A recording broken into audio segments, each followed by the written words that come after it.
आप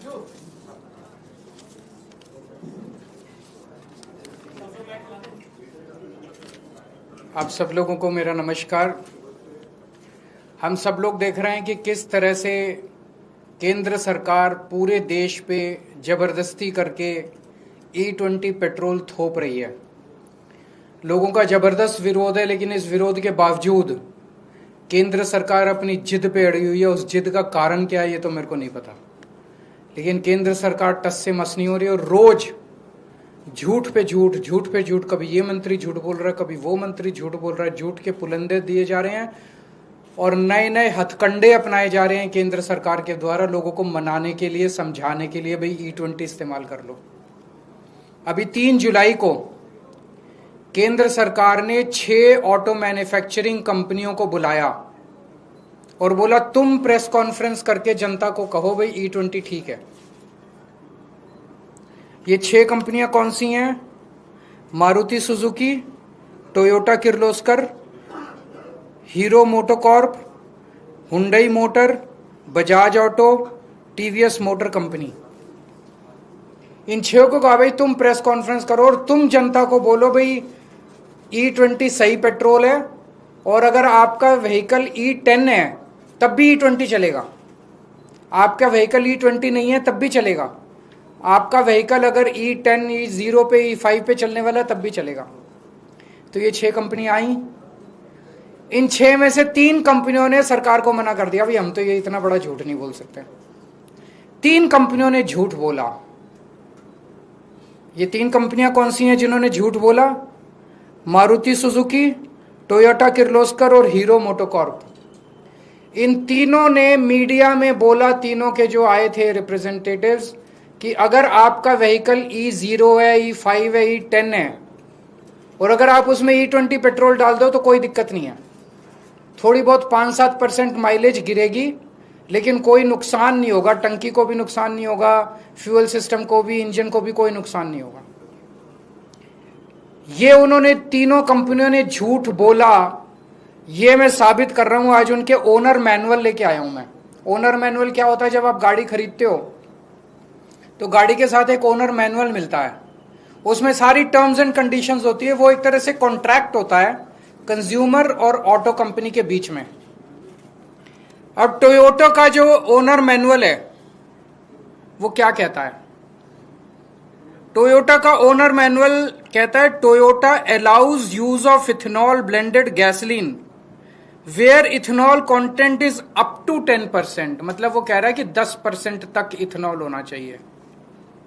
और उसमें नीचे नोट में लिखा है, if you are not satisfied with drivability और fuel economy of your vehicle when you use gasoline alcohol blend, you should switch back to unleaded gasoline containing no alcohol. इसका मतलब यह हुआ कि 10% से ज्यादा इस्तेमाल नहीं करना, लेकिन 10% इस्तेमाल करने में भी अगर दिक्कत आए तो 10% भी नहीं करना।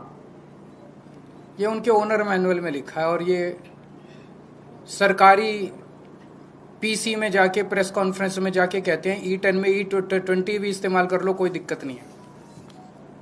ये टोयोटा के Innova high cross, Fortuner, Glanza, urban cruiser, Innova Crysta, सारे जितने इनके ब्रांड हैं, जितने तरह के इनके मॉडल हैं, हर एक के ओनर मैनुअल में सेम लाइन लिखी हुई है। मारुति ने भी जाके सरकारी प्रेस कॉन्फ्रेंस में बोला कि E10 के व्हीकल में E20 से, E10 का व्हीकल क्या है आम लोगों की भाषा में समझा दूं।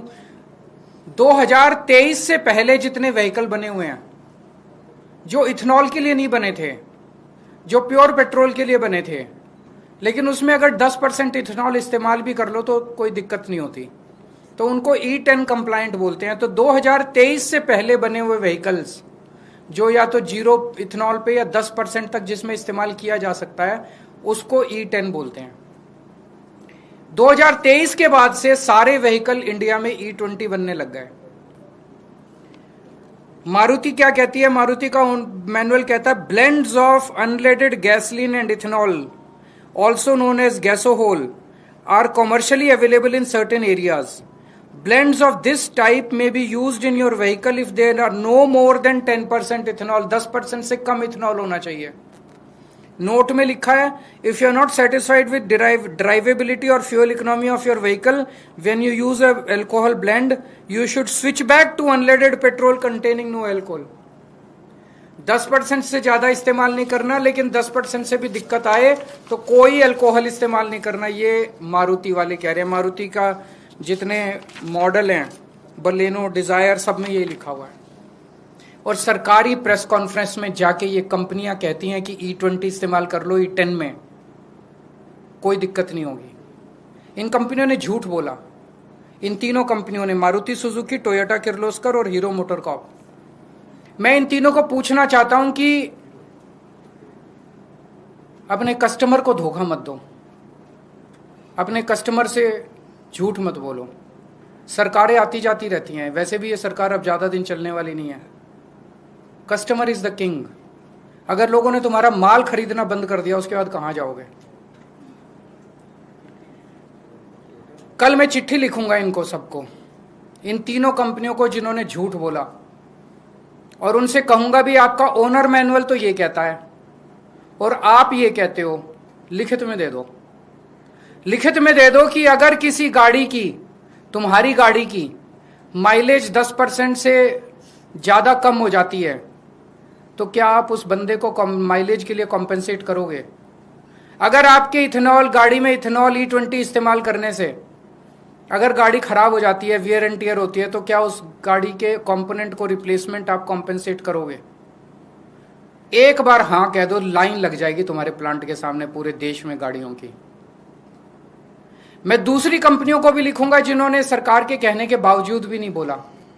उनसे बस ये पूछूंगा, भी एक बारी क्लैरिफाई कर दो कि क्या आप भी मानते हो कि E10 में E20 पेट्रोल इस्तेमाल नहीं किया जा सकता? सभी कंपनियों को कल मैं एक चिट्ठी लिखूंगा और अगले हफ्ते में प्रधानमंत्री जी को चिट्ठी लिखूंगा कि प्रधानमंत्री जी, आपके इस मिस एडवेंचर का नुकसान जनता क्यों भुगते? आप ये बता दो कि अगर हमारी माइलेज कम होती है तो हर्जाना आपकी सरकार देगी कि कंपनी देगी? अगर हमारी गाड़ी का इंजन खराब होता है, फ्यूल सिस्टम खराब होता है, तो हर्जाना तो देखो देना पड़ेगा. जनता हर्जाना क्यों भुगते? हर्जाना आप दोगे कि कंपनी देगी? दूसरा, सरकार ने एक और झूठ चला रखा है कि ये इंडिया कोई पहला कंट्री थोड़ी है जो इथेनॉल इस्तेमाल कर रहा है. और भी बहुत कंट्रीज हैं जो इथेनॉल इस्तेमाल कर रहे हैं, वहां तो शोर नहीं कर रहे लोग. ये आधा सच है. बाकी कंट्रीज में जो इथेनॉल इस्तेमाल हो रहा है वो E10 से कम हो रहा है. जो मैंने कहा ना, नॉर्मल गाड़ियां भी E10 तक तो इस्तेमाल कर लेती हैं, उससे ज्यादा नहीं कर पाती. बाकी E10, जर्मनी में E10 से कम है, अमेरिका में E10 से कम है, फ्रांस में E10 से कम है, थाईलैंड में अभी तक E10 से कम है, जापान में E3 है. E10 का टारगेट जापान ने 2030 में रखा है. अभी 7-8 साल का उन्होंने फेज आउट पीरियड दिया है. E3 से E10 जाने के लिए जापान ने 7 साल रखे हैं. 2040 का टारगेट जापान ने रखा है, आज से 16 साल बाद E20 के लिए. 16 साल जापान लेगा E20 में जाने के लिए. थाईलैंड ने 2008 में E20 ट्रायल बेसिस पे, पायलट बेसिस पे कुछ पेट्रोल पंप पे ट्राई किया था.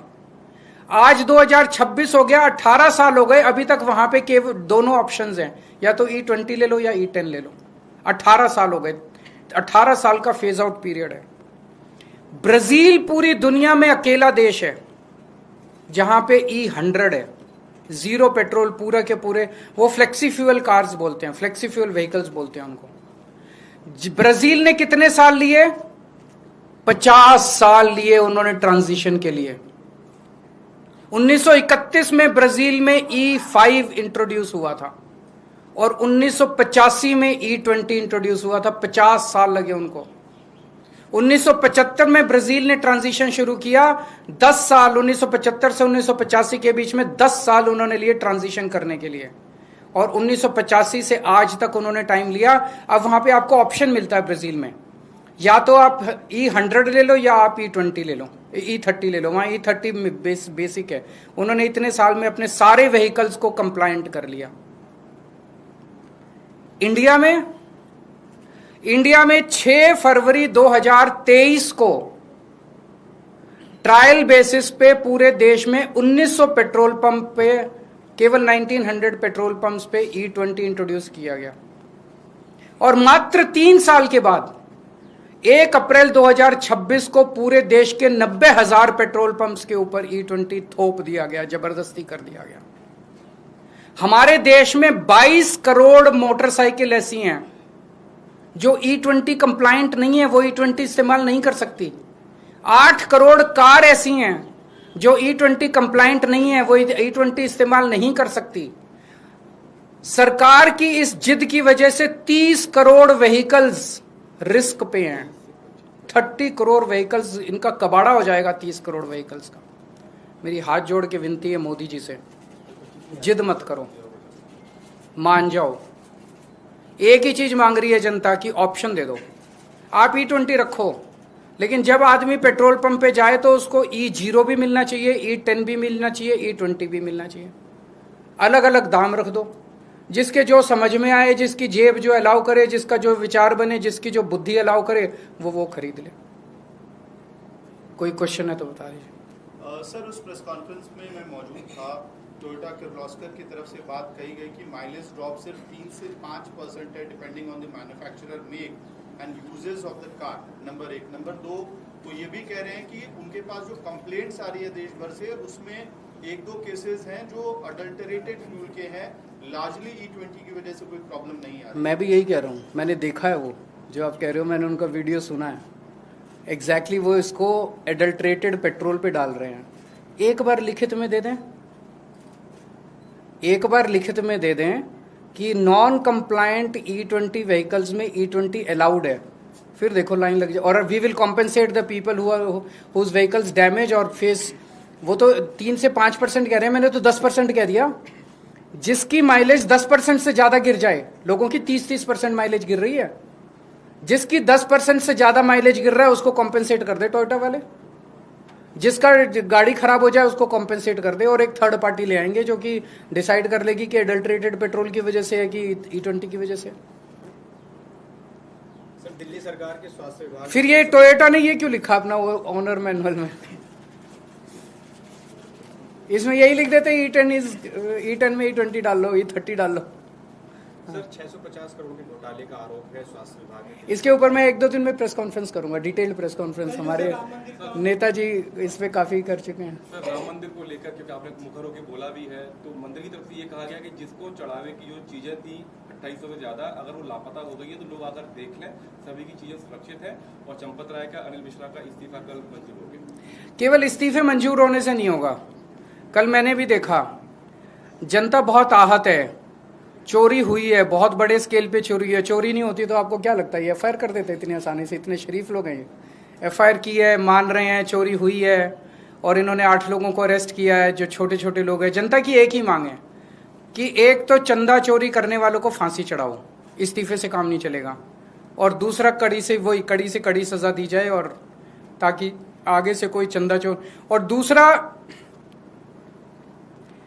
देश के सभी बहुत सारे मंदिरों पे, धार्मिक संस्थानों पे इन चंदा चोर पार्टी और इनके संगठनों का कब्जा हो गया है।